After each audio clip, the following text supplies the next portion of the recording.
Сәлем қайырлы күн достар. Бүгін сіздермен трендте болып жатқан дәл осындай шарикті чак-чактың рецептімен бөлісетін боламын.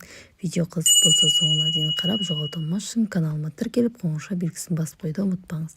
Алдымен 3 дана жұмыртқаның үстіне тұзымызды, пищевой содамызды қосып, жақсылап араластырып аламыз. Оның үстінен аз-аздан ұнымызды сала отырып, қолдың көмегімен жұмсақтау қамыр дайындап аламыз.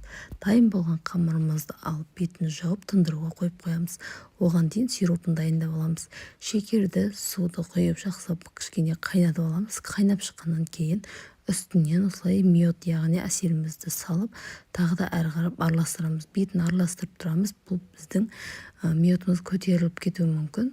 Сондықтан да араластырып дайындаймыз. Бізде осындай болып дайын болып шығады сироп.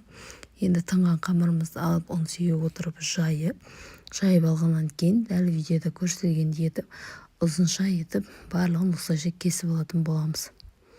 Барлығын кесіп алғаннан кейін дәл видеодағыдай ұн сүйе отырып, осы видеодағыдай етіп кесіп аламыз. Сонымен барлығын бірге араластырып, үстінен ұн сүйе отырып, видеода көргендей қолдың көмегімен дөңгелектей етіп, дәл осылай істеп алатын боламыз. Барлығын дайындап алғаннан кейін қызған майымызға осылайша аз-аздан салып отырып, кішкене қызартып, барлық шарикті чак-чактарды осылайша пісіріп алатын боламыз. Дәмі өте керемет болып шығады екен. Мен балаларыма өте қатты ұнады. Міндетті түрде жасап көріңіздер. Дәмі деген өте тамаша болып шығады екен.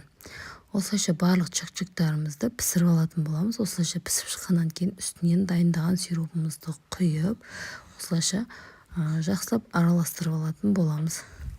Жақсылап араластырып, бір форма ыдысымызға салып, кез келген форма түріне жасаңыздар болады. Мен осылай 4 бұрышты формаға салып, холодильникке 2 сағатқа қалдырдым. 2 сағаттан кейін алып қарасаңыздар болады. Бір-біріне жабысып, жақсы қатады. Бетін осылайша пакетпен жауып, холодильникке қойыңыздар. Өте жақсы болып шығады. Дәмі енді өте керемет. Міндетті түрде жасап көруге кеңес беремін.